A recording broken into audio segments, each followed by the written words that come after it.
Hi, Scott Livingston here from ReconditioningHQ.com. If you caught my last video, I talked about that outside cut concept, the inside cut concept, and really focused on the outside cut to begin with. And I talked about the ankle properties, availability there, the knee, the hip, and creating that trunk control and what happens through that process of absorbing and taking off from the outside cut. So let's talk about the different parts that might break down. First part is the foot. We might have a rigid foot, or we might have a hypermobile foot. So if we have one that's hypermobile, unstable, unable to create a good ground contact, or we might have a foot that's really rigid that again doesn't allow for good ground contact.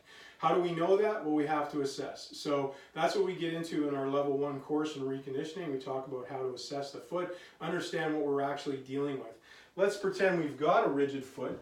Well, what we can do is we can take a lacrosse style ball and work on mobilizing the foot. So if we get that ball underneath the foot, we can rock and roll over top of that ball, and the active action of mobilizing and working across that tissue barrier just to get that tissue to downtone. Now we're not looking for pain, we're not looking to beat up the bottom of the foot, we're looking to stimulate the tissue, allow things to dissipate, reduce tone in that foot tissue, and start to break up a little bit of that adhesive property of the tissue, and it gets all kind of congealed. We use the ball to do that, and also to mobilize the different bones of the foot. Just get them moving amongst one another. This is what we can do with our manual therapy techniques if we have them, but if we don't, we can use the ball to mobilize the foot. We can also just dorsiflex over top, but pay attention to keeping that foot solid over top of it, so we're really getting that ankle dorsiflexion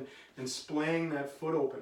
After that, we can actually just put our foot on the ground, and we can use our body weight to rotate through and mobilize that foot. So driving down into supination, driving down into pronation, mobilizing that foot. Then we can activate it. So roll in, roll out, actually use the availability or range of motion that we've just created in that foot. Once we've got that mobilization gone, what we want to do is start to connect with the ground position. And this is the same thing we would do if we had an unstable foot. So let's talk about it from both points. We want to centrate the foot. So we want to create awareness, proprioceptive awareness in the system of where a good position lies, and get that neural feedback loop going in the system again, where we create equal quality amongst the tissues around the system so that it starts to produce good proprioceptive feedback. If our joint rests too much in one joint position, some tissues will be tight, some tissues will be long, and those tissues won't produce good proprioceptive feedback. So what we want to do is get that foot centrated, so we get the body weight over top of the foot. Again, way into big toe, little toe, outside, inside edge of the heel.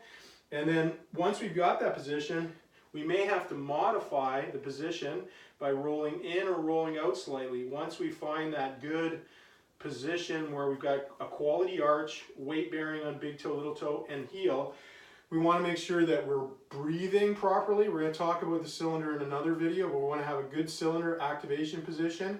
We want to have a nice inverted T in the trunk. And we want to be relaxed, we want to be breathing. And then we simply want to dorsiflex over this and make sure we've got that dorsiflexion available.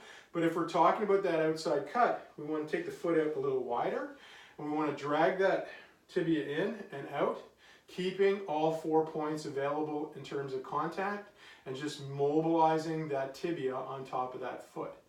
So that's what we do with the foot, and simply taking it up off the ground to a higher position and working in the same things. Can we mobilize that tibia over that foot? Can we dorsiflex over that grounded foot? So we make sure we've got the grounded foot, and then we can actually action the tibia over top of it and still keep foot continuity and ground contact. So that's the foot in that lateral cut context. We'll be talking about some of the other parts in future videos.